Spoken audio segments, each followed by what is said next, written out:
पिछले लेक्चर के हम अपेरेंट एक्सपेंशन ऑफ लिक्विड और एनॉर्मस एक्सपेंशन ऑफ वाटर तक अपना कवर किया था। आज के टॉपिक के अंदर आज हम स्टार्ट करेंगे कैलियोमेट्री, जो हमारा सेकंड पार्ट इसका रहने वाला है। तो कैलियोमेट्री में हम किसकी बात करते हैं? सबसे पहले हम बात करेंगे स्पेसिफिक हीट कैपेसिटी।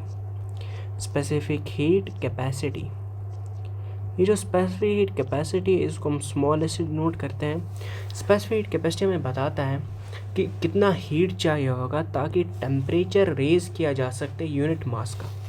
कितना हीट चाहिए होगा ताकि टेम्परेचर कितना 1 डिग्री सेल्सियस या फिर 1 केल्विन इंक्रीज़ किया जाए किसका? एक यूनिट मास का। किस चीज़ का?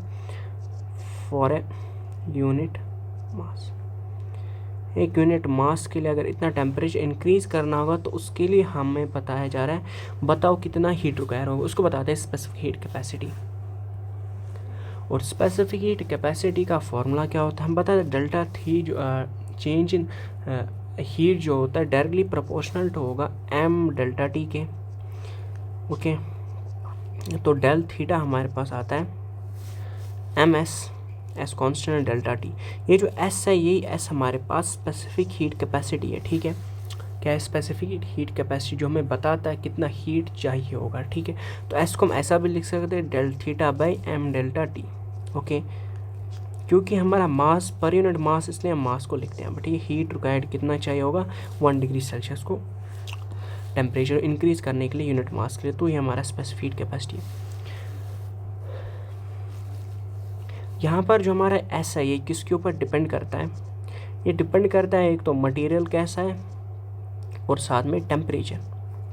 लेकिन हम इस फार्मूला के अंदर टेम्परेचर को क्या करते हैं? इग्नोर करते हैं। कि इग्नोर इन द सेंस कि ये टेम्परेचर के ऊपर डिपेंड नहीं करता है इस फार्मूला के अंदर। ठीक है, उसके बाद हमें कुछ चीज़ें यहाँ पर याद रखें, जैसे हमने पिछले एक फार्मूला के अंदर ऐसा ही किया था, तो इसी तरह यहाँ पर भी हमें मान के लेना है। ओके, अब हमें कुछ वैल्यूज़ को याद रखना है, that is specific heat capacity. Specific heat capacity of water ये बराबर होता है 1 कैलोरीज के फॉर्म में, अगर 1 कैलोरीज पर ग्राम पर सेल्सियस, या फिर ये बराबर होता है 4186 जूल्स पर केजी पर केल्विन के बराबर, या फिर बराबर होता है 4200। हम लेते हैं इसको अप्रॉक्सीमेटली 4200 कैलकुलेशन को ईजी करने के लिए, जूल्स केजी पर केल्विन।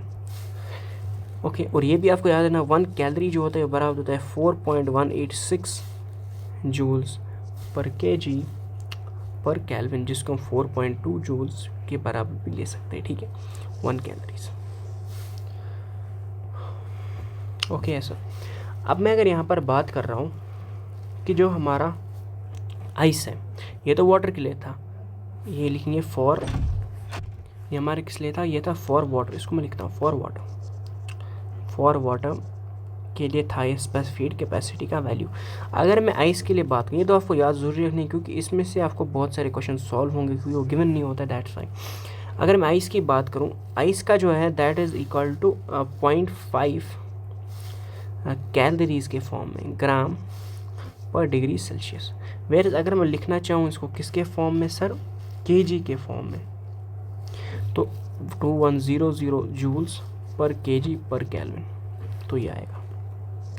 ये स्पेसिफिक कैपेसिटी है आइस के लिए।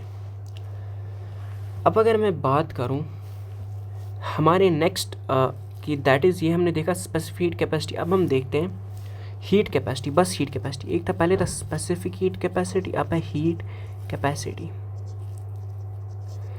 हीट कैपेसिटी को हम कैपिटल एस या फिर सी से डिनोट करते हैं। यह हमें बताता है कितना हीट चाहिए होगा ताकि रेज किया जा सके, कितना हीट चाहिए होगा ताकि रेज किया जा सकते टेम्परेचर को एक ऑब्जेक्ट का 1 डिग्री सेल्सियस या फिर 1 केल्विन और 1 केल्विन। लेकिन क्या कोई भी मास का जिक्र नहीं है, सिंपली बताया एक ऑब्जेक्ट के लिए कितना टेम्परेचर, कितना हीट चाहिए होगा ताकि उसका टेम्परेचर 1 डिग्री सेल्सियस या फिर 1 केल्विन इंक्रीज़ किया जाए। यहाँ पर ऐसा नहीं बताया गया है कि पर यूनिट मास, जैसे यहाँ पर यूनिट मास बताया गया कि यूनिट मास में कितना। यूनिट मास तो हटा दो तो हमारे पास स्पेसिफिक हीट कैपेसिटी होता है, यूनिट मास को लेकर कि मास यहाँ पर इंक्लूड किया जाता है, लेकिन हीट कैपेसिटी के अंदर मास को नहीं लिया जाता है। ठीक है, तो हम बताते हैं यहाँ पर क्यू किसके बराबर फिर आएगा, डेल्टा क्यू किसके बराबर आएगा? एम एस डेल्टा टी के बराबर होता है। अब सिंस ये सारा चीज़ किसके बराबर है, सारी हीट कैपेसिटी के बराबर होगा, दैट इज़ एस। तो डेल थीटा आएगा S, capital S delta T, S या फिर सी हम ले सकते हैं, ठीक है। तो हमारे पास जो कैपिटल एस है del theta by delta T आएगा, ठीक है। हीट रिक्वायर्ड कितना होगा पर 1 डिग्री सेल्सियस टेम्परेचर को बढ़ाने में एक ऑब्जेक्ट के अंदर। सो अब हम देखते हैं, ये दो चीज़ें हमें याद रखना है, व्हाट इज़ हीट कैपेसिटी और specific heat capacity and what is heat capacity, इन दोनों में डिफरेंस आपको पता होना चाहिए। अब हम देख लेते हैं mixing of two substance, mixing of two substances, मतलब अगर दो सब्सटेंस को मिक्स करेंगे तो बताया जाएगा, बताओ फाइनली उनका टेम्परेचर क्या होगा, ऐसे ही क्वेश्चंस आते हैं, ठीक है। हम बनाते एक वेसल ऐसा लेते हैं हम कुछ।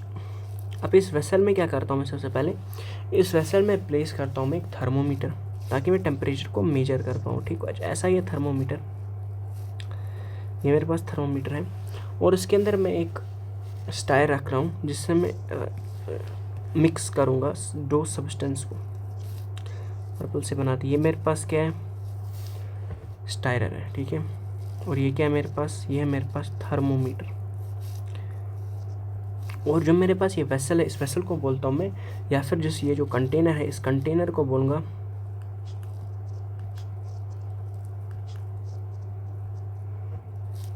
इस कंटेनर को मैं बोलूँगा क्या, calorimeter, calorie meter, it is known as calorimeter, इसको मैं कैलोरीमीटर बताता हूँ। अब ये सब चीज़ तो हो गया, ठीक है। अब मैं क्या बता रहा हूँ, मैंने इसके अंदर सपोज दो सब्सटेंस को आपस मिक्स किया। अब ये जो नीचे सब्सटेंस है मिक्सचर होगा, ये क्या होगा, ये दिस इज अ मिक्सचर, ये मिक्सचर है, ये क्या है, मिक्सचर होगा। अब जो मैंने मिक्स किए ये दो सब्सटेंस मिक्स किया मैंने, टू सब्सटेंस, ठीक है। अब मैं सपोज कर लेता हूँ एक का मास m1 है और दूसरे का मास m2 है। एक का स्पेसिफिक हीट कैपेसिटी S1 है, दूसरे का S2 है। एक का टेम्परेचर T1 था, दूसरे का T2 टेम्परेचर था, ये मैंने मान लिया। अब दोनों में क्या किया मैंने, दोनों को क्या किया, आपस में मिक्स कर दिया। अब जैसे ही मैंने आपस में इनको मिक्स किया तो मेरे पास एक नया सब्सटेंस मिक्सचर जो है ऑब्टेन हुआ है। मैं सपोज कर लेता हूँ इसके अंदर कि जो T1 टेम्परेचर था वो ज़्यादा था एज़ कम्पेयर टू T2, मतलब जो सोल्यूशन सब्सटेंस F1 था उसका जो टेम्परेचर था ज़्यादा था। ये दो तो सेम थे लेकिन टेम्परेचर, मास नहीं सेम, क्या सेम बता रहा हूँ, मास अलग अलग मास है, लेकिन उनका जो टेम्परेचर था वो डिफरेंट कैसे हो रहा था कि T1 का टेम्परेचर ज़्यादा था, ठीक है। अब जो इनका फाइनल टेम्परेचर होगा वो क्या आपको याद रखना है, जो फाइनल टेम्परेचर उसको मैं लेता हूँ T, जो मिक्सचर का क्या होगा, इसका टेम्परेचर कितना होगा, T होगा। ये जो टेम्परेचर T है ये हमें हमेशा याद रखना है, ये लेस देन होगा T1 लेकिन ज़्यादा होगा T2 से।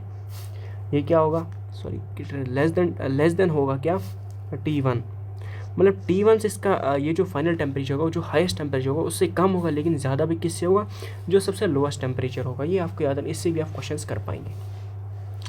अब सिंस हमने यहाँ पर ये चीज़ देखा कि सर T1 टेम्परेचर ज़्यादा है T2 से, इसका मतलब अगर T1 का टेम्परेचर ज़्यादा है तो उसने कुछ टेम्परेचर लूज़ किया होगा, तभी जाके ये जो है, इसलिए हम बताते हैं इसका वैल्यू कम आता है। तो हीट किसने लॉस किया होगा, heat would be lost by 1, वो किसके बराबर होता है, हीट कितना गेन किया किसने, हीट गेन्ड बाई 2, मतलब सेकेंड सब्सटेंस ने कितना हीट गेन किया होगा। हम इसमें ये चीज़ और सपोज कर लेते हैं, no heat lost in surrounding, lost in surrounding, मान लेते हैं कोई भी सराउंडिंग के अंदर हीट लॉस नहीं हुआ। अब जो हीट लॉस्ट बाय 1 किसके बराबर होगा, डेल थीटा, और वो किसके बराबर होगा, m1 S1 डेल्टा T1, या सिंपली डेल्टा T1 लिख सकते हैं। तो यहाँ पर m2 S2 डेल्टा T2 के बराबर होगा। अब m1 S1 डेल्टा T किसके बराबर होगा, कि ज़्यादा टेम्परेचर कौन है, T1 है, माइनस T2, T पे पूछेगा ये, ठीक है। फाइनली तो m2 S2 T minus T1, यहाँ पर डेल्टा T हमारे पास होता है सबसे मैक्सिमम टेम्परेचर माइनस ये वाला बीच वाला टेम्परेचर, इन दोनों में से ज़्यादा होगा उसको पहले लिखना है, फिर जो नेक्स्ट होगा उसको उसके बाद लिखना है, ठीक है। हमें पता ही है क्योंकि MS2 है तो सॉरी T2 इधर पे लिखना है T2, ओके। यहाँ पर समझ गए, क्योंकि T1 और T में कौन सा टेम्परेचर ज़्यादा है, इससे हम डेल्टा T1 निकाल सकते हैं। T1 और T2 में T1 का टेम्परेचर ज़्यादा होगा तो T1 माइनस T होगा। वहीं डेल्टा T2 में देखेंगे तो इधर फाइनल मेंशन नहीं होता। इन दोनों में टेम्परेचर किसका ज़्यादा है सर, T का टेम्परेचर ज़्यादा, तो T माइनस T2 लिखा जाता है। ओके, ऐसे ही आपको इसके अंदर याद रखना है।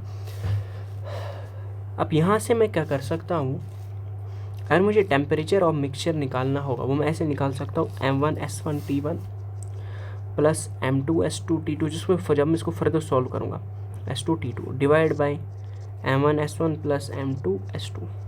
यह फॉर्मूला याद भी रख सकते हो या ऐसे रख सकते हो कि आप तभी डिराइव कर पाओ, ठीक है, आपकी मर्जी है। अब अगर हमारे पास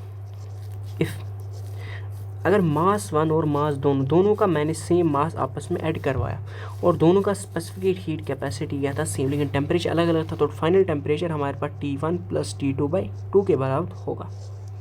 यह फॉर्मूला में देख सकते हो डिराइव करके। ओके, इसके अंदर पुट कर दो M1 equal M2, M put कर दो और इसके अंदर S1 इक्वल S2 के अंदर E की वैल्यू पुट कर दो, आपको निकल जाएगा, ठीक है। और ये जो है ये हमारे पास निकला है average temperature. This is not accurate, this is average temperature होगा। क्या होगा, एवरेज टेम्परेचर।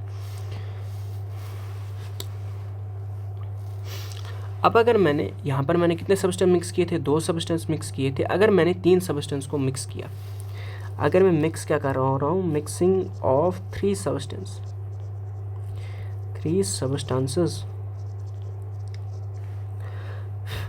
आपको इस तरह क्वेश्चन सॉल्व करना होगा कि किसने रिलीज किया और किसने एब्जॉर्ब किया, ठीक है, उस हिसाब से आपको क्वेश्चन आएंगे।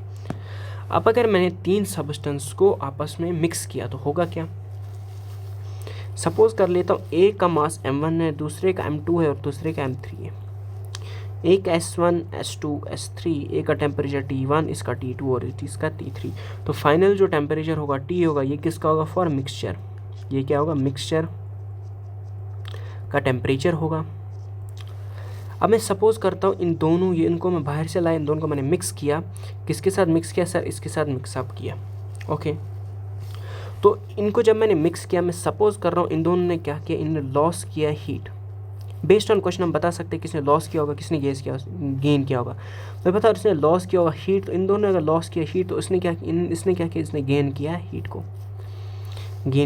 को। यहाँ पर आप देखोगे लॉस्ट कौन करता है, हीट जिसका टेम्परेचर ज़्यादा होगा फाइनल टेम्परेचर। सपोज करता हूँ इन दोनों का टेम्परेचर ज़्यादा है इसका फाइनल टेम्परेचर, तो इसलिए इसने लॉस किया होगा हीट को, लॉस किया होगा टेम्परेचर, और इसने गेन किया होगा। अगर इसने लॉस किया तो मैं क्या बता सकता हूँ, heat lost is equal to heat gained, क्योंकि कोई भी टेम्परेचर कोई भी हीट यहाँ पर सराउंडिंग में नहीं जा रहा है, ठीक है, तो ये चीज़ हमें याद रखना है। तो अगर मैं हीट लॉस्ट की बात करूँ तो M1S1, अब डेल्टा T यहाँ पर क्या होगा, क्योंकि लॉस इसने हीट किया, इसका मतलब T1 ज़्यादा ही होगा, T1 minus T plus M2S2 T2 minus T। मैंने T2 को क्यों माना है ज़्यादा, क्योंकि मैंने बताया ना इनने लॉस कौन करता है, हीट जिसका टेम्परेचर ज़्यादा होगा एज़ कम्पेयर टू मिक्सचर का टेम्परेचर। ओके, हमें मान लेना है जिसके अंदर लॉस हीट हो रहा है उसका टेम्परेचर ज़्यादा ही होगा। अब ये किसके बराबर होगा, M3S3 डेल्टा T की जगह T माइनस T3, क्योंकि T3 एब्जॉर्ब कर रहा है तो उसका मतलब उसका इनिशियली जो टेम्परेचर था कम था, फाइनली जो मिक्सचर का टेम्परेचर हो गया ज़्यादा हो चुका है। सो तो फाइनल टेम्परेचर जो मिक्सचर का है उसको सॉल्व करोगे फर्दर, मतलब M1S1 प्लस T1 लिख दोगे, फिर T को कॉमन लोगे तो आपको आ जाएगा M1S1 T1 plus M2S2 T2 plus M3S3 T3 divided by M1S1 plus M2S2। तो इसी तरह हमें S2 प्लस M3S3, इसी तरह 2 सब्सटेंस हो, 3 सब्सटेंस हो, उनको आप निकाल पाओगे, 3 सब्सटेंस 4 सब्सटेंस उसके लिए भी आप निकाल पाओगे। ऐसे ही सॉल्व करते जाना है तो आप फॉर्म पे निकाल सकते हो, ठीक है। फॉर्मूला बस आप याद रखना 1 और 2 के लिए, अगर याद रखना भी चाहते हो, बड़ा इजी फॉर्मूला, इतना भी मुश्किल नहीं है। ओके, अब हम नेक्स्ट टॉपिक की तरफ बढ़ते हैं जिसको हम बताते हैं वाटर इक्विवेलेंट। क्या बताते हैं, वाटर इक्विवेलेंट। इसको समझना, क्योंकि अगर इससे क्वेश्चन आते हैं तो इसमें कन्फ्यूजन हो जाता है सॉल्व करने में। जैसे अपेरेंट एक्सपेंशन था वो वाटर का, उसमें भी कन्फ्यूजन होता था अगर क्वेश्चन आता, तो इसलिए मैंने उसको समझाया था, तो इसको भी हम थोड़ा समझते हैं। इसमें हम बताते हैं डिफाइन करने की कोशिश करते, चल लिखते डेफिनेशन ताकि आपको समझ आए। सबस्टेंसेस, फिर हम समझेंगे डेफिनेशन में क्या लिखा है। Substances water equivalent is equivalent to the amount of water that is required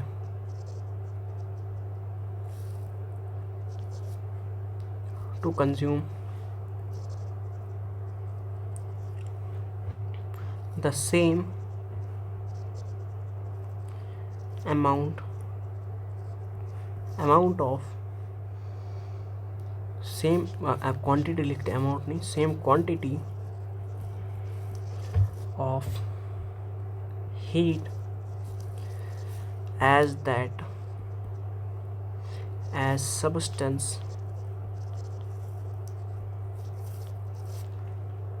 does for a temperature rise of same degree.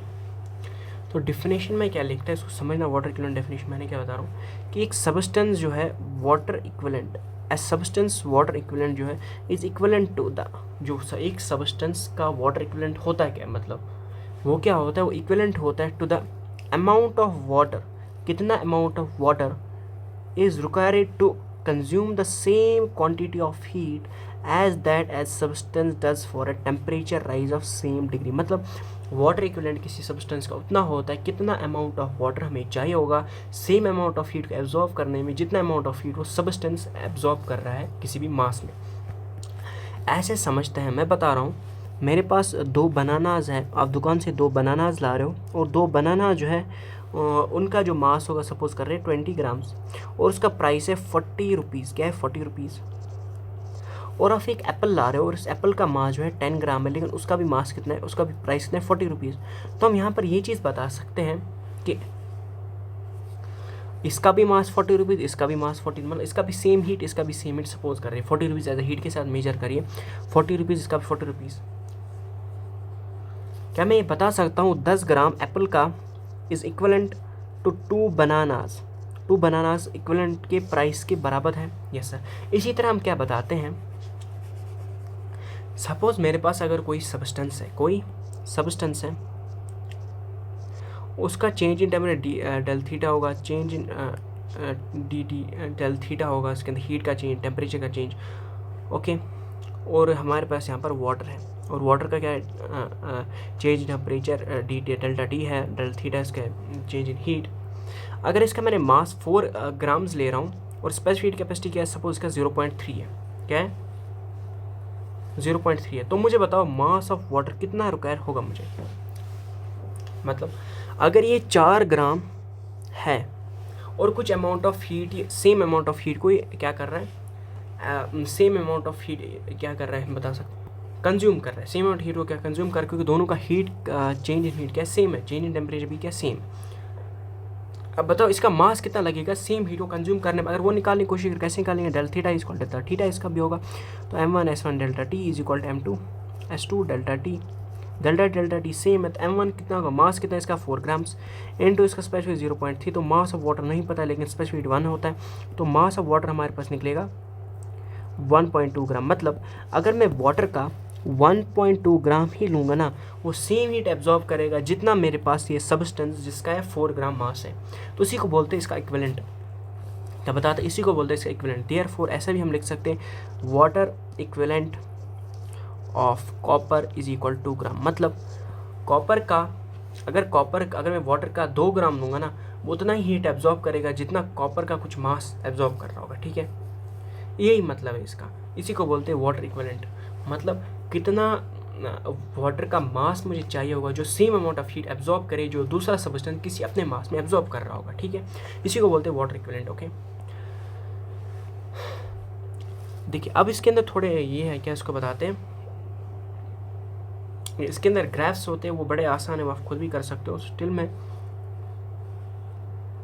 एक ग्राफ करता हूँ, दैट इज हमें पता है डेल थीटा किसके बराबर होता है, M S delta T plus C, C हमने कोई कांस्टेंट है, सी इसके बराबर होगा, तो वाई किसके बराबर होता है, एम एक्स प्लस सी। तो सिंस सी हमारे पास यहाँ पर जीरो हम लेते हैं, सो हम ले सकते हैं वाई में हमारे पास डेल थीटा होगा, तो एक्स में हम लेते हैं डेल्टा टी, क्योंकि चेंज इन टेम्परेचर हो रहा है। तो हमारा ग्राफ कैसा बनेगा, क्योंकि वाई थोड़ा स्लो ये बन रहा है, तो स्ट्रेट लाइन का ग्राफ बनेगा।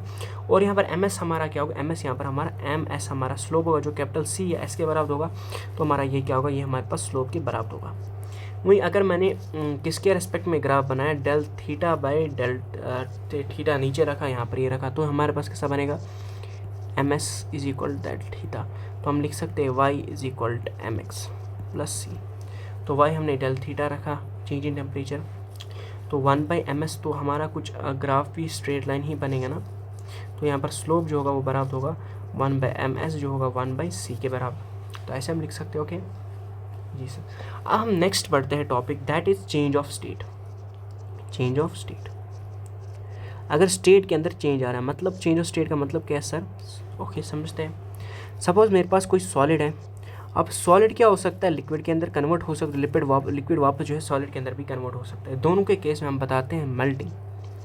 क्या बताते हैं, मेल्टिंग। अगर हमारा सॉलिड से लिक्विड जा रहा है और लिक्विड से सॉलिड जाएगा, तो हम क्या बताएंगे, इसको फ्रीजिंग। तो इन प्रोसेस को हम जो है फ्रीजिंग बता सकते हैं, मेल्टिंग भी बता सकते हैं, और साथ में हम इसको फ्यूजन भी बता सकते हैं। फ्यूजन भी बताया जाता है इसको, ठीक है। नेक्स्ट होता है, अगर मैं लिक्विड को किस में डायरेक्टली कन्वर्ट हो रहा है, गैस के अंदर, या फिर गैस किस में कन्वर्ट हो रहा है, लिक्विड के अंदर, तो हम लिक्विड जब गैस के अंदर कन्वर्ट हो तो उसको हम बॉइलिंग बताते हैं, और गैस जो है लिक्विड के अंदर कन्वर्ट हो तो उसको हम कंडेंसेशन बताते हैं।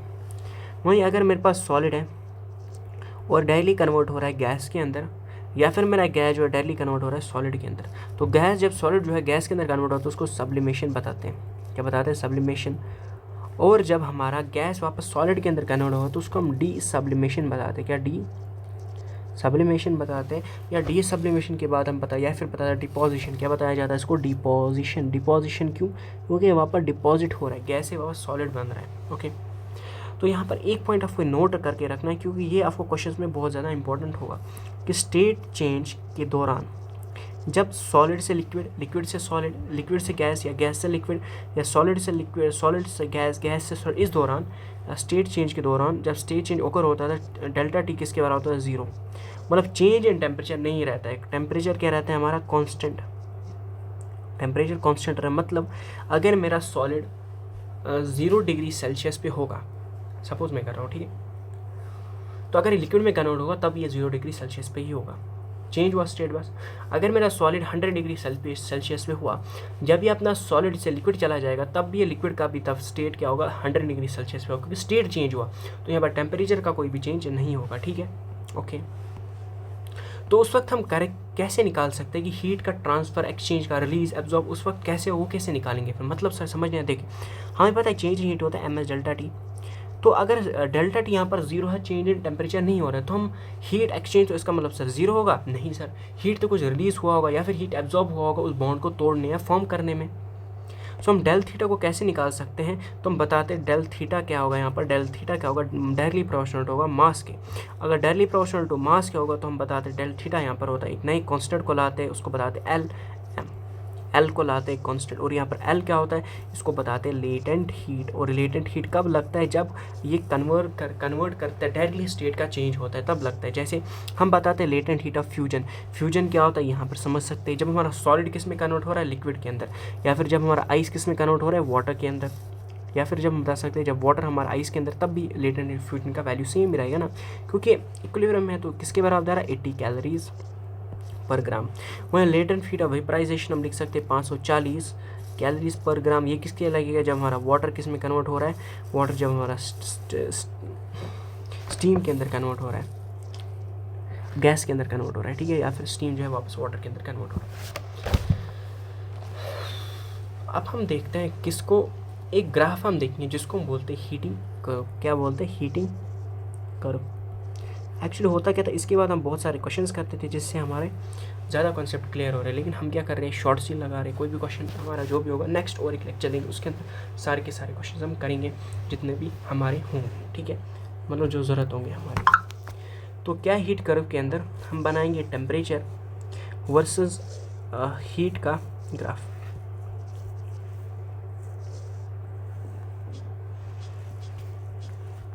उसको हम ग्राफ बनाते हैं, स्टैटिक रखने के लिए। तो यहाँ से हम लेंगे ऐसा कुछ ग्राफ, यहाँ से लेंगे हम टेम्परेचर और यहाँ से लेंगे हम थीटा एट कांस्टेंट रेट। ये क्या हो रहा है, एट कांस्टेंट रेट से बढ़ रहा है।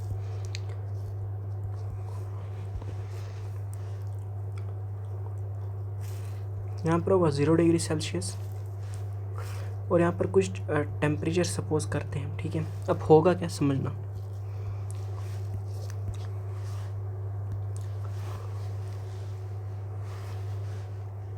सपोज करते हैं कोई मेरे पास सॉलिड मटेरियल था, उसका टेम्परेचर बहुत ज़्यादा था, ओके। सपोज का टेम्परेचर 100 डिग्री सेल्सियस या 30 डिग्री सेल्सियस था। अब इस टेम्परेचर से पहले मैं उसको लाऊंगा 0 डिग्री सेल्सियस पे, क्योंकि 0 डिग्री सेल्सियस पे मेरा सॉलिड जो है किसके अंदर कन्वर्ट होगा, सॉलिड किसके अंदर कन्वर्ट होगा, लिक्विड के अंदर। अब इनिशियली सपोज करते हैं 30 डिग्री सेल्सियस था, तो 30 डिग्री सेल्सियस से पहले कहाँ पर आएगा 0 डिग्री, क्योंकि 0 डिग्री पे क्या होगा, अब ये इसके पास एबिलिटी है कि सॉलिड से लिक्विड चला जा सकता है। अब जब ये सॉलिड से लिक्विड चाहे जलेगा तो हीट का ट्रांसफ़र होगा कुछ, या हीट का एब्जॉर्प्शन है तो होगा कुछ, ठीक है। अब साथ में यहाँ पर हम बता रहे टेम्परेचर हमारा सेम रहेगा, क्योंकि इस दौरान क्या हुआ, स्टेट चेंज हो गया। क्या हो गया, स्टेट चेंज हो गया। फिर ये और टेम्परेचर बढ़ाएगा। सपोज मैं इसको और किसी स्टेट के अंदर सॉलिड लिक्विड अब हो बन गया लिक्विड, अब लिक्विड से मैं इसको कन्वर्ट कर रहा हूँ गैस के अंदर। अब लिक्विड से गैस में कन्वर्ट करने में तो उसको टेम्परेचर बढ़ जाएगा। क्या होगा, टेम्परेचर बढ़ेगा, ओके। अब यहाँ पर मैं टेम्परेचर ले रहा हूँ कुछ 100 डिग्री सेल्सियस, क्योंकि 100 डिग्री सेल्सियस पे ही हमारा वाटर जो है बॉयल होना स्टार्ट होता है।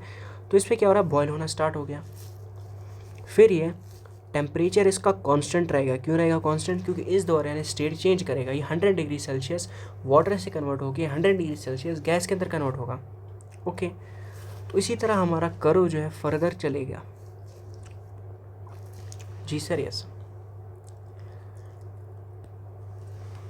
फर्दर अगर हम इसको टेम्परेचर बढ़ाएंगे तो आगे चलकर और टेम्परेचर बढ़ाता जाएगा। मतलब ये हमारे पास Q1 हीट है, ये Q2 हीट है, ये Q3 हीट है, ये Q4 हीट है और ये हमारे पास Q5 हीट है। तो ऐसे हम ले सकते हैं। सपोज़ मेरे पास आइस था -20 डिग्री सेल्सियस है, सपोज़ कर लेते हैं।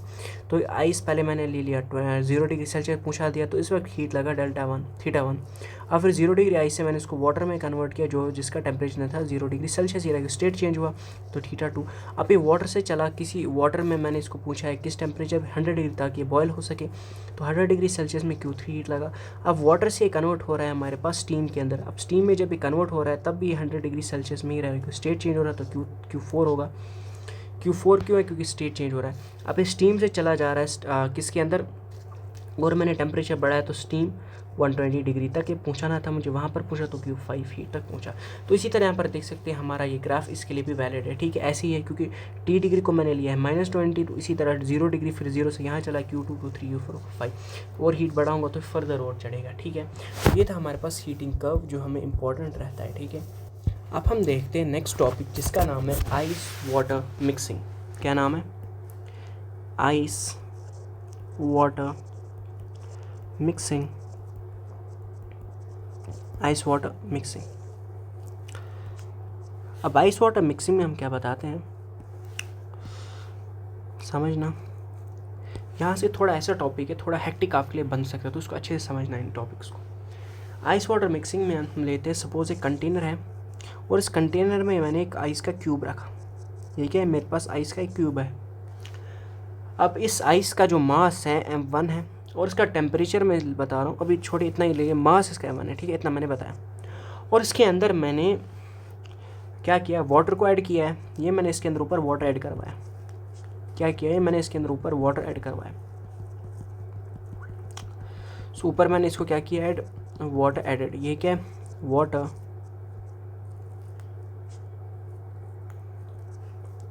एडेड। मैंने इसके अंदर वाटर को ऐड किया।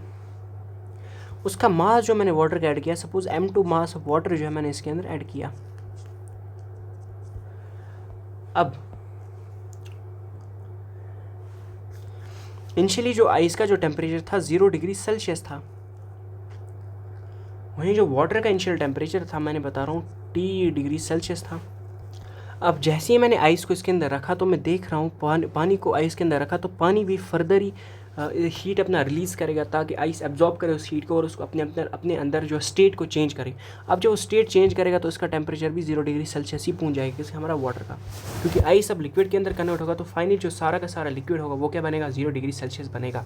अगर सफिशिएंट अमाउंट ऑफ हीट जो है वाटर प्रोवाइड कर पाया था कि सारा का सारा टेम्परेचर, सारा का सारा जो हीट है वो किस में लगा, आइस को मेल्ट करने में, और फाइनल टेम्परेचर कितना पूछा, 0 डिग्री सेल्सियस। अब अगर कुछ हीट बचा भी था वो किस में लगेगा, अब उस फर्दर पानी जो है टोटल बना है आइस मेल्ट होने के बाद उसको हीट बढ़ाने में। ओके, अभी समझते हैं ज़्यादा अच्छे से, ठीक है। देखिए एक्चुअली मैं कहना क्या चाहता हूँ, सपोज मैंने बीकर के अंदर आइस क्यूब रख दिया, आइस क्यूब का इनिशियल टेम्परेचर 0 डिग्री सेल्सियस था, मैंने इसके अंदर पानी ऐड किया, पानी का टेम्परेचर हम 30 डिग्री सेल्सियस ले रहे हैं, पानी को ऐड किया तो आहिस्ता आहिस्ता होगा क्या, ये हीट को रिलीज़ करेगा ताकि वाटर जो है आई जो उस हीट को एब्जॉर्ब करेगा, हीट जब एब्जॉर्ब करेगा हमारा आइस तो ये पिघलने लगेगा, जब ये पिघलेगा आहिस्ता आहिस्ता ये इसी जो इस टेम्परेचर वजह से हीट ये प्रोवाइड हो रहा है उसको एब्जॉर्ब करेगा।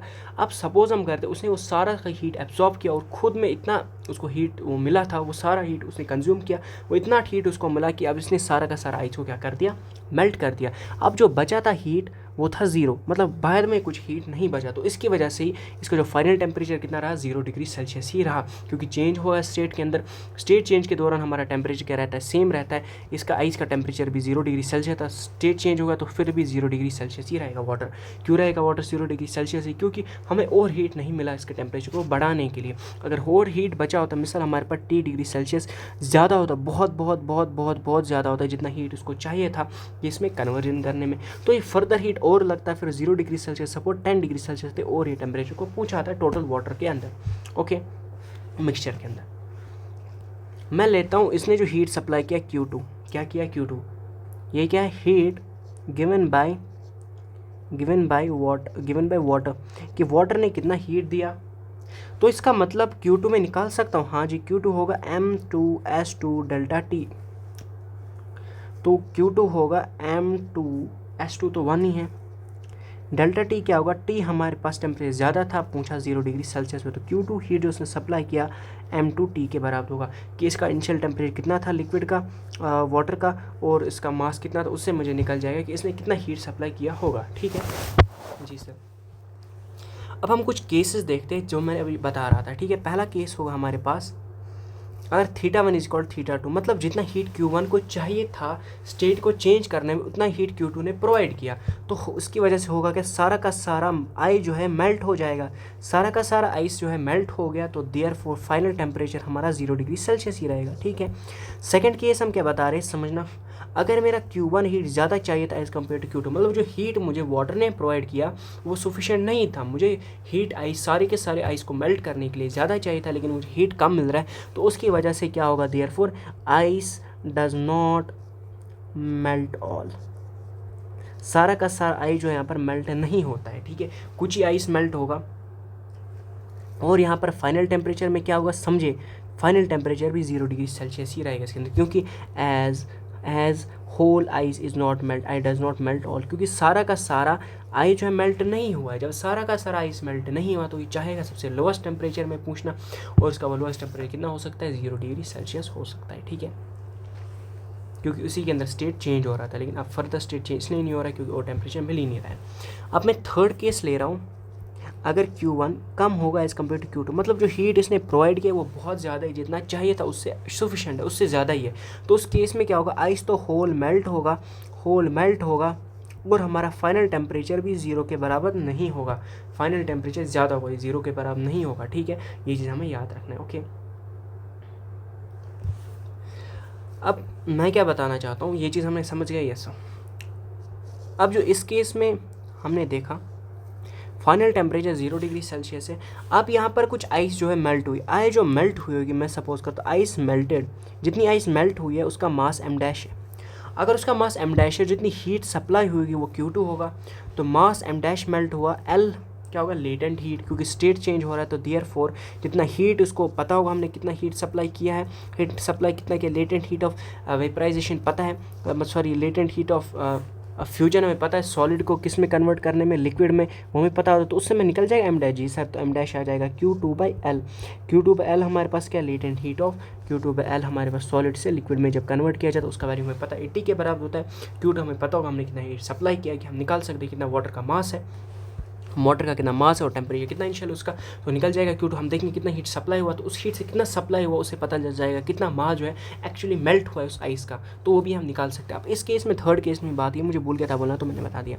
अब थर्ड केस में इतना याद रखें कि फाइनल टेम्परेचर अब 0 के बराबर नहीं होगा, ठीक है ना। और जो हमारे यहाँ पर Q2 माइनस Q1 होगा उसको लेते हैं सपोज x। अब ये जो x होगा, ये जो बचा हुआ टेम्परेचर डिफरेंस में जो आ रहा है, एक तो लग रहा होगा Q2 माइनस Q1, Q2 मतलब फाइनल टेम्परेचर कितना चाहिए होगा, उस चाहिए होगे में से वो मुझे बहुत प्रेजेंट है Q1 टेम्परेचर हीट जो एक्चुअली मुझे ज़रूरत है स्टेट को कन्वर्ट करने में, वो मुझे उससे मैं माइनस करूँगा, उधर मुझे वो वाला हीट मिल जाएगा जो एक्सेस में प्रेजेंट होगा। जैसे सपोज कर लेते हैं मैंने वाटर का जो टेम्परेचर है बहुत ज़्यादा रखा, उसकी वजह से 2600 कैलोरीज का हीट जनरेट हो रहा है, और मुझे सॉलिड जो है उसको लिक्विड में कन्वर्ट करने के लिए बस सपोज करते 600 कैलोरीज का हीट चाहिए, तो बचा कितना, मतलब 2000 कैलोरीज मुझे ऐसे यहाँ पर बचा। अब ये जो फर्दर 2000 कैलोरीज है मुझे लगेगा जो मिक्सचर है अब जो बना है वाटर है उसको कन्वर्ट करने में, फर्दर ज़्यादा टेम्परेचर बढ़ाने में। सपोज पहले था वो 0 डिग्री सेल्सियस पे, तो अब इसको पूछाएगा 20 डिग्री सेल्सियस में, पूछाने में इतना हीट लग रहा है, तो ये एक्सेस हीट उधर पर ही लगेगा, ठीक है। तो ये क्या करता है, increases temperature of mass present किसमें, मिक्सचर। सो बड़ा इंपॉर्टेंट कॉन्सेप्ट था। इससे आपको ऐसे ही क्वेश्चन आता है कि अगर हमारे पास सपोज कोई आइस है उसको मैंने वाटर के अंदर मिक्स करवा दिया, बताओ जो हमारा फाइनल टेम्परेचर क्या होगा। अगर आपको दिख रहा है कि ये वाला केस है कि फाइनल हीट जो है ज़्यादा नहीं मिल रहा है उसको, तो उसका मतलब फाइनल टेम्परेचर उसका 0 ही रहा होगा, ठीक है। अब हम बताते हैं next topic, that is effect. What is the topic? The topic is effect of pressure on melting, on what, on what, on what, on melting, on what, on melting and boiling point। कि temperature, pressure और pressure का effect क्या होगा melting और boiling point पे, ठीक है, ये समझते हैं।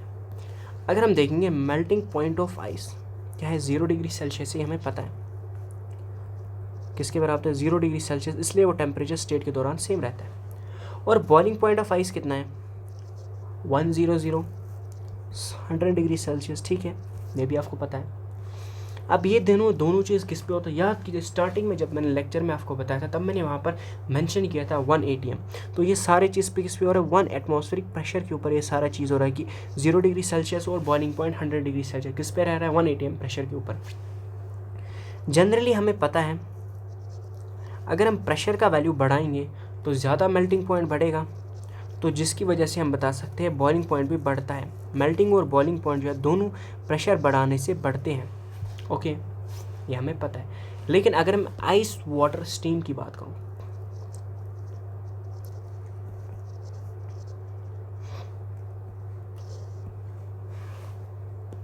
आइस वाटर स्टीम, इनके केस में क्या होता है, अगर हम प्रेशर को बढ़ाएंगे तो मेल्टिंग पॉइंट कम होगा। मेल्टिंग पॉइंट तो बढ़ना चाहिए था लेकिन मेल्टिंग पॉइंट कम हो जाएगा। और प्रेशर बढ़ाएंगे तो हमारा बॉइलिंग पॉइंट बढ़ जाएगा। क्या बढ़ जाएगा, बॉइलिंग पॉइंट बढ़ जाएगा। मेल्टिंग पॉइंट कम हो जाएगा और बॉइलिंग पॉइंट बढ़ जाएगा, ओके। यस, अब देखिए हम कैसे समझते हैं कि बॉइलिंग पॉइंट बढ़ता है, ये प्रेशर बढ़ाने से बॉइलिंग पॉइंट कैसे बढ़ेगा, पहले इस समझते हैं। हम लेते हैं इसका example pressure cooker. Pressure cooker के अंदर आपने देखा होगा उसके अंदर क्यों चावल जल्दी उबलता है, समझते हैं। प्रेशर कुकर के अंदर होता क्या है, कुछ ऐसा हमारा प्रेशर कुकर होता है।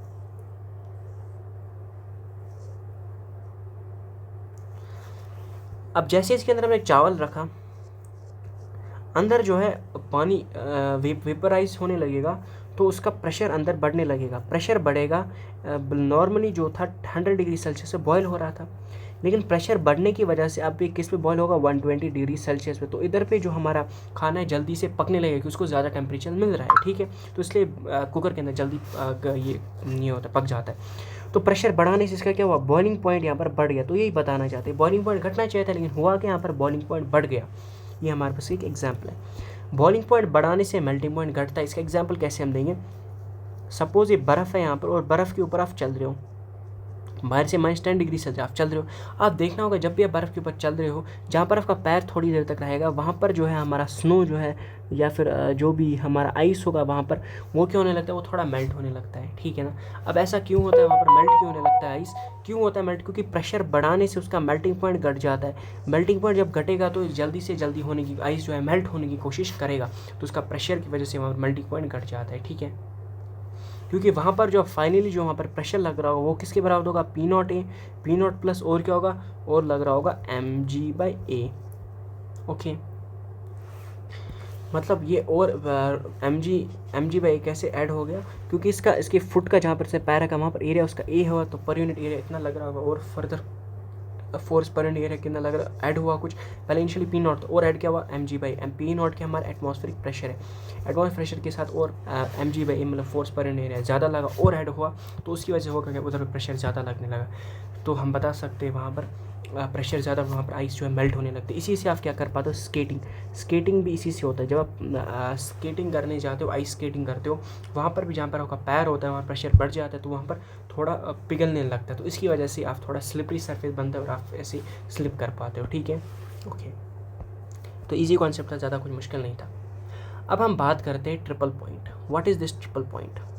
ट्रिपल पॉइंट, इस ट्रिपल पॉइंट को समझते हैं।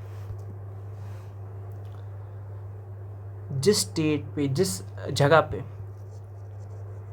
Where three states of matter को एग्जिस्ट, जहाँ पर 3 स्टेट्स ऑफ मैटर को एग्जिस्ट करते हैं। कौन से 3 स्टेट्स? Solid, liquid, gas. आपने जैसे हम बताते बर्फ़, वो सॉलिड में भी प्रेजेंट होता है, जब धूप पड़ती है तो थोड़ा लिक्विड में भी कन्वर्ट होता है, साथ में वेपर्स भी फॉर्म हो रहे होते हैं। आपने देखा होगा स्नो से भी वेपर्स उठते हैं, कभी आपको अगर नज़र पड़े हो तो, मतलब वहाँ पर जो है तीनों पॉइंट में एग्जिस्ट कर रहे हैं, सॉलिड में भी, लिक्विड में भी और गैस में भी एग्जिस्ट कर रहे हैं, ठीक है। अगर मैं आइस वाटर गैस की बात करूँ, आइस वाटर गैस, ये कब एग्जिस्ट करता है? जब हमारा प्रेशर 0.0068 atm के बराबर होगा और जो हमारा टेम्परेचर है 0.01 डिग्री सेल्सियस के बराबर होगा। एग्जाम्पल कार्बन डाइऑक्साइड है। कार्बन डाइऑक्साइड जो है किस प्रेशर पे, 5.11 atm पे, और टेम्परेचर क्या होना चाहिए, -56.4 डिग्री सेल्सियस। इस पे वो as a solid, as a gas, as a liquid exist करता है। सो आपको समझ आ गया ट्रिपल पॉइंट क्या होता है, ठीक है। ऐसा टेम्परेचर, ये मैं लिखता हूँ यहाँ पर, ऐसा टेम्परेचर एंड प्रेशर, जहाँ पर क्या होता है, जहाँ पर ये चीज़ें होती है, जहाँ पर ट्रिपल पॉइंट ऐसा पॉइंट, यहाँ पर टेम्परेचर प्रेशर जो होता है, 3 स्टेट्स ऑफ मैटर जो होते हैं आपस में कोएग्जिस्ट करते हैं, ठीक है। टेम्परेचर, उस टेम्परेचर प्रेशर, जैसे कार्बन डाइऑक्साइड का अगर आप प्रेशर इतना लोगे, टेम्परेचर इतना होगा, तो इस पर solid liquid as a gas की तरह एग्जिस्ट करेगा, ठीक है। और इसका हम थोड़ा ग्राफ देखना चाहेंगे, किसके रेस्पेक्ट में, प्रेशर के रेस्पेक्ट में वर्सेस टाइम के रेस्पेक्ट में, ठीक है। तो कैसा बनेगा तीनों का ग्राफ समझते हैं, ऐसा, ऐसा, ऐसा, ओके। तो ये हमारा यहाँ पर क्या होगा, ट्रिपल पॉइंट। क्या होगा, ट्रिपल पॉइंट, ये होगा गैस, ये होगा लिक्विड, और ये हमारे पास होगा सॉलिड। क्या होगा, सॉलिड। इसी तरह मतलब ये आप ये वाला पॉइंट देख रहे हैं, यहाँ पर तीनों को एग्जिस्ट कर रहे हैं। यहाँ पर सॉलिड भी प्रेजेंट है, लिक्विड भी प्रेजेंट है, यहाँ पर गैस भी प्रेजेंट इस टेम्परेचर के ऊपर, ठीक है, और कुछ यहाँ पर प्रेशर होगा, ठीक है जी। इसी तरह अगर मैं किसका ग्राफ बनाने की कोशिश करूँ, प्रेशर और टेम्परेचर किसका, लेकिन कार्बन डाइऑक्साइड का, तो कैसा बनेगा,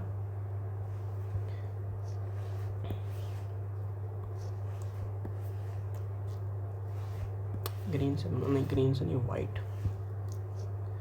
ये होगा हमारे पास ट्रिपल पॉइंट। ये किसका, CO2 होगा, ये होगा इसका लिक्विड का ग्राफ, ये होगा इसका गैस, और ये क्या उसका सॉलिड।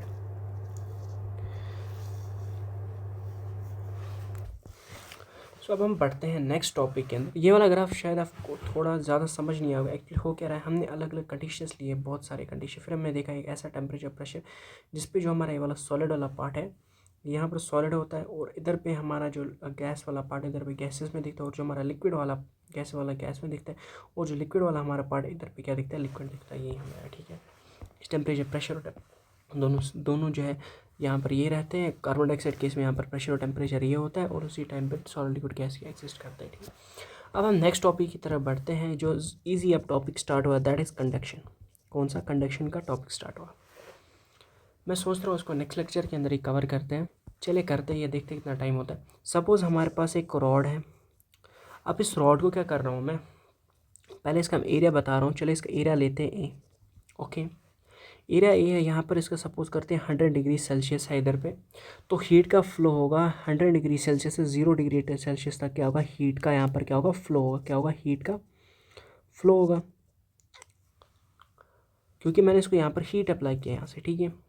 इसका लेंथ हमने लिया है L, और सपोज कर लीजिए जो मैंने रॉड जैसा लिया है ये एक आइस का रॉड था। क्या था? आइस का रॉड था। अब जो इसके अंदर हीट होगा वो किसके बराबर, ट्रांसफ़र जो होगा change in theta by delta T, यही होगा ना heat. Rate of heat flow किसके बराबर होगा, del theta by del T था। ये क्या होगा, एच क्या यहाँ पर होगा, rate of heat flow. Rate of heat flow मतलब किस रेट से हीट का फ्लो हो रहा है, मतलब किस रेट से हीट चेंज हो रहा है टाइम के साथ। ओके, मतलब टाइम के साथ कितना हीट का फ्लो, उसको बोलते हैं एच। एच क्या है, ये हमारे पास चेंज ऑफ हीट है, हीट का चेंज कितना है, डेल थीटा। और एक है टेम्परेचर, टाइम किस में है, ये सेकंड्स के अंदर, मतलब टाइम के साथ कितना चेंज हुआ हमारा हीट। ओके, अब हम बता रहे हैं फाइनली जब इसके अंदर हीट का ट्रांसफ़र हो रहा था, हीट का चेंज हुआ, फाइनली एक स्टडी स्टेट पे पूछा। किस स्टेट पे पूछा? एक स्टडी स्टेट में हर की जगह हमारा टेम्परेचर सेम रहा होगा। क्या रहा होगा? सेम। इस पॉइंट पे टेम्परेचर T1 लेते और इस पॉइंट पे T2, मतलब हर की जगह हीट लगभग सेम ही होगा, ठीक है। इसका एरिया ये है। अब अगर मैं डेल्टा टी बताऊं तो वो T2 माइनस टी, मतलब इसके बाद और फर्दर हीट को ट्रांसफ़र नहीं हो रहा है, ठीक है। T2 माइनस T1 के बराबर होगा डेल्टा टी, मतलब change in temperature. So steady state हम ऐसे भी डिफाइन कर सकते हैं कि हर किसी पॉइंट पे इधर पे क्या होगा, rate of change of heat with respect of time क्या होगा, यहाँ पर सेम रहा होगा। सेम होगा किस पे, स्टडी स्टेट पे हमारा D theta by D T क्या होगा, सेम होगा, ठीक है। आपको मान के चलना है क्योंकि हमें स्टडी स्टेट ले रहे हैं, ये मानना है आपको, ठीक है। क्या होगा यहाँ पर, D theta by D T क्या होगा, कांस्टेंट होगा, मतलब हीट का जो ट्रांसफ़र होगा, फ्लो जो होगा वो कांस्टेंट होगा। जितना हीट हॉट साइड से अंदर जा रहा होगा तो कोल्ड साइड से उतना हीट बाहर जा रहा होगा, ठीक है। ऐसे हम बता सकते हैं, ठीक है। हर किसी क्रॉस सेक्शनल के ऊपर हीट सेम है। तो डेल्टा टी मतलब हीट चेंज किसके बराबर होगा, टेम्परेचर चेंज डिफरेंस किसके बराबर होगा, T1 minus T. T1 hot होगा, T2 हमारा थोड़ा कोल्ड ही होगा, है ना जी सर। T2 माइनस T1 हम ले सकते हैं, लेकिन अगर यहाँ पर देखेंगे हॉट कौन सा होगा, T1, तो T1 माइनस T2, ज़्यादा में से कम घटाना है। T1 ज़्यादा टेम्परेचर होगा और T2 हमारे पास कम टेम्परेचर होगा, ठीक है। ये हमें पता है, इधर इस वाले चैप्टर में हम ऐसे ही लेते हैं टेम्परेचर चेंज। सेकेंड हम बताते हैं, सपोज़ हमने बताया T1 ग्रेटर T2 है, जो मैंने बताया यहाँ पर, तो वही अप्लाई किया है, बट ठीक है। अब इस दौरान क्या हो रहा होगा, जो हमारा कंडक्शन है इसके अंदर हीट का ट्रांसफ़र होता है, जैसे हीट का ट्रांसफ़र होता है, ये आपको समझना है, ये हमें पता है, ये बस नोट पॉइंट में बता रहा हूँ ऐसे ही। और साथ में हम बताते हैं कि इधर पे मास का ट्रांसफ़र हो रहा है, मास ट्रांसफ़र हो रहा है, नहीं सर मास का ट्रांसफ़र नहीं हो रहा है सर। इसके अंदर हीट का तो ट्रांसफ़र हो रहा है, लेकिन जो मास है उसका ट्रांसफ़र नहीं हो रहा है। क्या नहीं हो रहा है, मास का ट्रांसफ़र नहीं हो रहा है, ठीक है। मास का ट्रांसफ़र नहीं हो रहा है, बस किसका ट्रांसफ़र हो रहा है, हीट का ट्रांसफ़र हो रहा है, ओके। और जो हमारा अभी हमने देखा एच होता है del theta by delta T, हम बता दिए डायरेक्टली प्रोपोर्शनल होता है, किसके डायरेक्टली प्रोपोर्शनल होता है, A del T by L. Delta T by L हमारे पास लेंथ होती है, इसकी रॉड की इतनी लेंथ है, change in temperature divide by L multiply by A. तो हम बता सकते हैं H is directly proportional to A delta T by L, ये हमें याद रखना है, ठीक है। इसको कोई डेरिवेशन नहीं है, सिंपल याद रखना है। तो एच होगा कांस्टेंट, किया आएगा A delta T by L. L यहाँ पर लेंथ है, ए हमारे पास क्रॉस सेक्शन एरिया है, एल यहाँ पर क्या है, लेंथ, लेटेंट हीट नहीं है। ए हमारे पास है क्रॉस सेक्शनल एरिया, और डेल्टा टी हमारे पास टेम्परेचर चेंज के बराबर होता है। तो के को हम यहाँ पर बताते हैं, के को हम बताते हैं coefficient of thermal conductivity, of thermal conductivity conductivity. अब के वैल्यू से हम ये भी डिटरमाइन कर सकते हैं क्या कोई कंडक्टर हमारे पास गुड कंडक्टर है कि बैड कंडक्टर। अगर के का वैल्यू ज़्यादा होगा तो हमारे पास गुड कंडक्टर होगा। क्या होगा? गुड कंडक्टर होगा। वहीं अगर के का वैल्यू कम है तो हमारे पास ये एक बैड कंडक्टर होगा। क्या होगा? बैड कंडक्टर होगा। It is a bad conductor. ज़्यादा वैल्यू होगा गुड कंडक्टर, कम वैल्यू होगा बैड कंडक्टर। अगर के का वैल्यू ज़्यादा होगा गुड कंडक्टर, एग्जाम्पल हम ले सकते हैं आयरन रॉड। इधर भी एग्जाम्पल ले सकते हैं वुड के अंदर क्या होता है? वुड एक बैड कंडक्टर, क्या है? के का वैल्यू कम होता है। अब अगर मैं एसआई यूनिट्स ऑफ के की बात करूं, एसआई यूनिट्स ऑफ के, एसआई यूनिट्स ऑफ के अंदर मैं बताऊं कि हमें के का एसआई यूनिट लिखना है। कैसे लिखते हैं समझते हैं। हमें पता है यहाँ पर हीट जो है वो किसके बराबर है? Del theta by delta T. और वो del theta by delta T किसके बराबर है? हमारे पास K A del T by L length के बराबर है। तो डेल थीटा मतलब जूल्स होता है हमारे पास, या फिर कैलोरी, इसलिए हम जूल्स ही लेते हैं। टाइम हम सेकंड में लेंगे। के तो होगा निकालना है उसी का, एरिया होगा हमारे पास L square divide by length L into change in temperature का केल्विन। एक से एल कटा तो क्या इसका क्या आएगा? जूल्स बाय सेकेंड, तो आएगा 1 बाई लेंथ का आएगा मीटर और आएगा केल्विन। ठीक है, लेंथ का हुआ मीटर, ये नीचे चला जाएगा और लेंथ भी हमारा नीचे चला जाएगा। तो जूल्स पर सेकंड हम बताते हैं। पावर, तो पावर का होता है वाट्स, तो वाट्स पर मीटर पर केल्विन। ये हमारे पास के यूनिट्स है। बड़ा इजी निकालना है, याद करने की जरूरत नहीं है। ओके, अब हम इसका डिफरेंशियल फॉर्म लिख सकते हैं, मतलब स्मॉल चेंज के लिए अगर निकालना होगा। बट इसका अगर हम डिफरेंशियल फॉर्म क्या देखें, डिफरेंशियल फॉर्म समझते हैं वो भी क्या है। ये ईजी है, कुछ नहीं है। डिफरेंशिएट के फॉर्म में लिखना है, स्मॉल चेंज के फॉर्म। सपोज ये रॉड था वही, अब इसका मैंने छोटा सा पार्ट लिया। इसका जो लेंथ था डेल्टा एक्स, और इसके अंदर जो चेंज इन टेम्परेचर आया था वो था डेल्टा टी। क्या था? Delta T, change in temperature. Time की नहीं, delta T change in temperature आया था। तो इसका D Q by D T क्या होगा? Change in heat with respect to temperature किसके बराबर? Rate of change of heat flow किसके बराबर होगा? सो के यहाँ पर माइनस आएगा, डिफरेंशियल फॉर्म के अंदर माइनस आएगा, क्योंकि हम इसके अंदर नेगेटिव साइन भी इंक्लूड करते हैं। तो D theta by D X, तो D theta by D X को हम क्या बोलते हैं? इसको बोलते हैं टेम्परेचर ग्रेडियंट। इसको याद रखना, इसको क्या बोलते हैं? Temperature gradient. ओके, ग्रेडियंट इसको बताते हैं टेम्परेचर ग्रेडियंट। कुछ नहीं, D x by D T के फॉर्म में लिखना है, खत्म कहानी। और ये नेगेटिव साइन हमें इंडिकेट करता है कि टेम्परेचर जो है डिक्रीज हो रहा है, इस डायरेक्शन में टेम्परेचर हमारा डिक्रीज हो रहा है। Negative sign indicate temperature decrease in direction of heat flow, indicate करता है कि जो टेम्परेचर है वो डिक्रीज हो रहा है इन direction of heat flow. Heat flow के डायरेक्शन में जो हमारा टेम्परेचर है वो क्या हो रहा है बेटा जी? वो डिक्रीज हो रहा है, ये हमें बता रहा है। ठीक है, अभी जो नेगेटिव साइन है याद रखना, ये उसके अंदर भी प्रेजेंट है। सर किसके अंदर? अभी बताता हूँ। ये हमारे इस वाले फार्मूला के अंदर भी प्रेजेंट है। किस वाले फार्मूला के अंदर? ये वाला जो फार्मूला, इसके अंदर भी प्रेजेंट है। कैसे समझते हैं? ये एच किसके बराबर है? K A delta T by T. Okay, delta T by L. अब यहाँ पर आपको पता होगा डेल्टा के बाई एल, डेल्टा टी हमारे पास क्या? Change in temperature. हमने क्या बताया था? ज़्यादा टेम्परेचर कौन सा है? T1 minus T2। ओके, तो हमें पता है डेल्टा टी एक्चुअली क्या होता है? Final temperature minus initial temperature. ये माइनस हटाने के लिए एक्चुअली ये करते हैं। कैसे देखते हैं? ये आएगा K A into T2 minus T1 divide by L. तो T2 हमारे पास छोटा है, T1 ज़्यादा है, तो ओवरऑल हमारे पास नेगेटिव के ए और T2 माइनस T1 के बराबर आएगा डिवाइड बाई एल।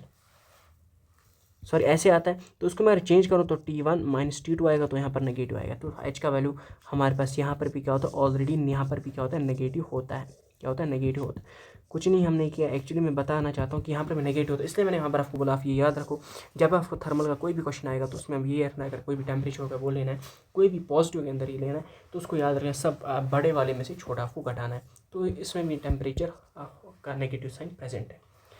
अब हम देखते हैं what is this thermal resistance. क्या है? Thermal resistance. देखते हैं, आज कंप्लीट करने की कोशिश करें इसको, क्योंकि फिर उसके बाद और एक लेक्चर लगे, वो कम ही होगा। ठीक है, थर्मल रेजिस्टेंस को RTH लिखा जाता है। ओके, हीट फ्लो क्या था? Del theta by delta T, change in temperature के रेस्पेक्ट में, वो बराबर था K A delta T by L. So del theta by delta T होगा बराबर del T divide by L by K लिख सकता हूँ ऐसे। जी सर, कोई दिक्कत की बात। अब ये जो एल बाई के होता है, यही हमारा होता है थर्मल रेजिस्टेंस। क्या होता है? थर्मल रेजिस्टेंस, यही होता है थर्मल रेजिस्टेंस। तो थर्मल रेजिस्टेंस किसके बराबर होता है? एल बाई के ए के बराबर होता है। क्या होता है? एल बाई के ए के बराबर होता है। ओके, इतना ही था ये फार्मूला और कुछ नहीं था, बस याद रखना है कैसे डिराइव किया और कुछ नहीं है, ठीक है। ये हमारे पास सेम होता है जैसे रेजिस्टेंस के केस में हम निकालते हैं, वो अलग छोड़िए, इलेक्ट्रिक अगर आप देखो फिजिक्स के अंदर भी हम इसी तरह रेजिस्टेंस निकालते हैं, ठीक है। अब हम देखते हैं what is junction temperature. Junction temperature ये भी इजी कॉन्सेप्ट है, ज़्यादा मुश्किल नहीं है, लेकिन क्वेश्चन इससे अगर हम बात करेंगे नीट 2025 से बड़ा इंपॉर्टेंट और बड़ा खतरनाक क्वेश्चन हम बता सकते आया था, ठीक है। उसको आप ज़रूर चेकआउट करना, ठीक। खतरनाक उतना नहीं बता सकते, अच्छा खासा क्वेश्चन आया था। जो जंक्शन टेम्परेचर के अंदर क्या हम बताते हैं, जंक्शन टेम्परेचर के अंदर ये हम बताते हैं, सपोज ये कोई रॉड है, इस रॉड के अंदर मैं ऐसा कोई पॉइंट लेता हूँ, ये वाला पॉइंट, ओके। यहाँ पर कुछ हीट फ्लो H1 हो रहा है, लेकिन यहाँ पर जो हीट फ्लो हो रहा है H2 का हीट फ्लो कुछ अलग हीट फ्लो, क्योंकि ये दो अलग अलग मटीरियल K1 और K2 दोनों को आपस में मैंने मिला, तो यहाँ पर एक जंक्शन से मैंने इनको मिलाया, ठीक है। तो उसका टेम्परेचर यहाँ पर T1 होगा, यहाँ पर टेम्परेचर T2 होगा, और उसका एरिया A1 होगा, और इसका लेंथ L1 लेते हैं, यहाँ से यहाँ तक L1 होगा, और यहाँ से यहाँ तक L2 होगा, और इसका एरिया A2 के बराबर होगा। अब मैं जंक्शन जो है, इस जंक्शन के टेम्परेचर जो ले रहा हूँ मैं, टेम्परेचर किसके बराबर ले रहा हूँ, T। ये क्या है, जंक्शन टेम्परेचर, ओके। मैं अब सब बता रहा हूँ, जो टेम्परेचर जंक्शन में टेम्परेचर T होगा, जो अगर हम मेरे पास T1 ज़्यादा है T2 से, क्यों है T1 ज़्यादा T2 से, आपको दिख भी रहा होगा इमेज के अंदर, हीट का फ्लो यहाँ से यहाँ तक हो रहा है, H1 से H2 की तरफ हीट का फ्लो हो रहा है, इसका मतलब टेम्परेचर 1 ज़्यादा होगा इसका मतलब टेम्परेचर 2, तो इसका मतलब जो हमारा T वाला टेम्परेचर वो क्या होगा, वो कम होगा। किससे कम होगा सर, वो कम होगा T1 से, लेकिन वो ज़्यादा होगा किससे सर, ज़्यादा होगा T2 से, ये हमें पता है, और पिछली बार एक जगह भी हमने ऐसा कुछ देखा है, ठीक है, ओके सर। अब मैं सपोज कर लेता हूँ, लेट में बता रहा हूँ H1 किसके बराबर H2, जितना हीट फ्लो हो रहा है यहाँ से यहाँ तक, जितना हीट फ्लो हो रहा है यहाँ से यहाँ तक, जितना हीट का फ्लो हो रहा है यहाँ से यहाँ तक, जितना हीट उतना ही यहाँ से यहाँ तक भी हीट फ्लो हो रहा है, ठीक है। तो ये हमें मानना है, उसको मैं लेट कर रहा हूँ, दोनों की जगह सेम जो हीट अगर फ्लो हो रहा होगा तो क्या कंडीशन होगा, ठीक है। दोनों में सेम हीट फ्लो होगा, तो K1 A1 into delta T जो है बराबर डिवाइड बाई L जो L1 जो होगा वो बराबर होगा K2 A2 K2 A2 K2 A2 delta T by L2 के बराबर होगा। अगर रॉड्स आइडेंटिकल थे, अगर रॉड्स अब क्या थे, आइडेंटिकल थे, और एक केस हम ले रहे हैं कि अगर रॉड्स आइडेंटिकल थे, वो तो वहाँ पर रॉड्स हम देख रहे आइडेंटिकल नहीं है, सपोज रॉड्स आइडेंटिकल हुए तो हमारे पास K8L तो कांस्टेंट आएगा, तो बचेगा delta T is equal delta T by into के बाई एल, तो एक के बाई एल सारा कैंसिल होगा। अब डेल्टा टी में बात करूँ, डेल्टा टी हमारे पास क्या होगा, टी डेल्टा टी अगर मैं देखूँगा 1 का, T1 ज़्यादा है तो माइनस टी से करेंगे, इधर पे होगा T माइनस T2 होगा, ओके। तो ये चीज़ होगा, तो T1 plus T2 divide by 2 is equal T। तो ये हमारे पास क्या है, ये हमारे पास टेम्परेचर है, एवरेज टेम्परेचर हम बता सकते हैं आइडेंटिकल रॉड्स का, इट इज़ द एवरेज। कि हमने इससे पहले भी एक जगह किया average temperature of identical rods, identical जब हमने क्या देखा, आइडेंटिकल रॉड, जब हमने सीरीज कम्बिनेशन ऑफ रॉड देखा था, तो यहाँ पर भी ऐसा ही केस चल रहा है, ठीक है। तो हमने बताया जितना यहाँ से यहाँ तक फ्लो हो रहा है हीट, उतना ही हमने यहाँ से यहाँ तक भी बता दिया कि फ्लो हो रहा है हीट, दोनों के अंदर हीट का फ्लो सेम हो रहा है, गिवन भी होगा क्वेश्चन के अंदर हीट फ्लो सेम हो रहा है, ठीक है, ओके। ऐसा ही चलता है, ठीक है। अब हम नेक्स्ट क्वेश्चन जंक्शन देख सकते हैं, 3 जंक्शन, थर्ड जंक्शन के अंदर क्या करना है, 3 जंक्शन के अंदर क्या, अगर मैं 3 रॉड्स जंक्शन, ईजी है, 3 रॉड जंक्शन के अंदर क्या हो रहा है समझना, 3 रॉड जंक्शन अगर हमारे पास है, 3 रॉड जंक्शन के अंदर हम बता रहे हैं, सपोज इस तरह 3 रॉड्स होंगे, 3 रॉड्स में इस तरह क्या होगा, एक का टेम्परेचर T1 होगा, दूसरे का टेम्परेचर T2 होगा, और तीसरे का टेम्परेचर T3 होगा। मैं यहाँ से यहाँ तक बता रहा हूँ, यहाँ पर जंक्शन पॉइंट हो तो उसका टेम्परेचर T होगा, यहाँ से फ्लो ऑफ हीट कितना हुआ, यहाँ की तरफ H1 का फ्लो हो रहा है, और यहाँ की तरफ क्या हो रहा है, H3 हीट फ्लो हो रहा है, और यहाँ का H2 फ्लो हो रहा है। तो रेस्पेक्टिवली हम मान से एरिया 2 L2 सारा A2 के बराबर होगा, ठीक है। लेकिन मैं ये चीज़ बताऊंगा, जो टेम्परेचर 1 है ज़्यादा है किससे, T से, T जंक्शन टेम्परेचर। सो और जो हमारा T होगा ज़्यादा होगा T2 से, T जो होगा ज़्यादा होगा T3 से, भी हमें पता होना चाहिए, क्योंकि हीट का फ्लो इधर से कहाँ की तरफ जा रहा है, यहाँ की तरफ जा रहा है, ठीक है। अगर देखिए पहले T1 से जा रहा है हीट का फ्लो T की तरफ, इसका मतलब T1 टेम्परेचर ज़्यादा है, तब जाके हीट का फ्लो हो रहा है। अब यहाँ से हीट का फ्लो जा रहा है T2 की तरफ, और यहाँ से T3 की तरफ डिस्टर्ब हो गया, अलग अलग डैश में जा रहा है, इसका मतलब ये T जो है इससे भी बड़ा है और इससे भी बड़ा है, ये भी समझ गए। तो यहाँ से हमने ये चीज़ कंक्लूड यहाँ पर किया, ओके। अब इस कंक्लूजन से मैं क्या निकालूंगा, इस कंक्लूजन से मैं ये बताऊंगा जंक्शन का टेम्परेचर होगा यहाँ पर होगा, दैट इज T, ये मैंने बता दिया। अब इस कंक्लूजन से मैं ये बता सकता हूँ कि जो H1 हीट होगा, जो H1 हीट जो फ्लो होगा वो बराबर है H2 heat plus H3 heat, जो यहाँ से यहाँ तक जो हीट का फ्लो और यहाँ से यहाँ तक जो हीट का फ्लो होगा उसके बराबर होगा, ओके जी सर। तो H1 किसके बराबर है, K1 A1 उसके बराबर, तो उस K1 A1 डेल्टा T क्या होगा हमारे पास T1 माइनस टी, क्यों होगा T1 माइनस टी, क्योंकि T1 ज़्यादा है, डिवाइड बाई L1, तो ये बराबर होगा K2 A2 by L2 T minus T2 plus K3 A3 by L3 T minus T3, okay. अब मैं सपोज कर लेता हूँ रॉड्स आइडेंटिकल है, फॉर आइडेंटिकल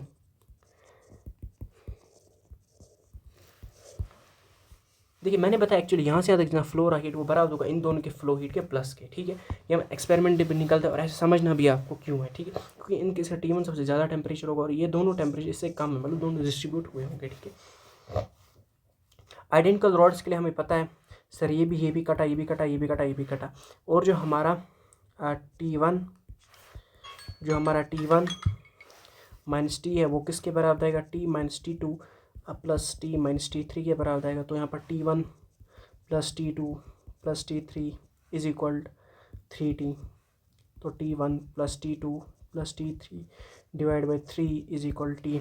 तो ये हमारे पास एवरेज टेम्परेचर फॉर 3 रॉड्स के बराबर है। ये क्या है, average temperature for 3 identical rods. अब डिपेंड करता है आइडेंटिकल रॉड्स के इसी तरह अटैच होंगे या नहीं, ठीक है जी सर। तो आपके नीट का क्वेश्चन ही क्या था, आपको ज़रूर घर में ट्राई करना, ओके ऐसा। अब हम जैसे पहले देखा था हमने सीरीज कॉम्बिनेशन ऑफ रॉड्स, उधर पे जब हमने पढ़ा था मतलब पिछले लेक्चर के अंदर, लेकिन उधर पे हमने किसी भी के का जिक्र नहीं किया था, ठीक है ना। के ऑफ मटेरियल हमें डिफाइन उधर पे नहीं था। अब यहाँ पर हमने के का मटेरियल लाया, सपोज मैंने 2 रॉड्स लिए, हम क्या बता रहे हैं, सीरीज कॉम्बिनेशन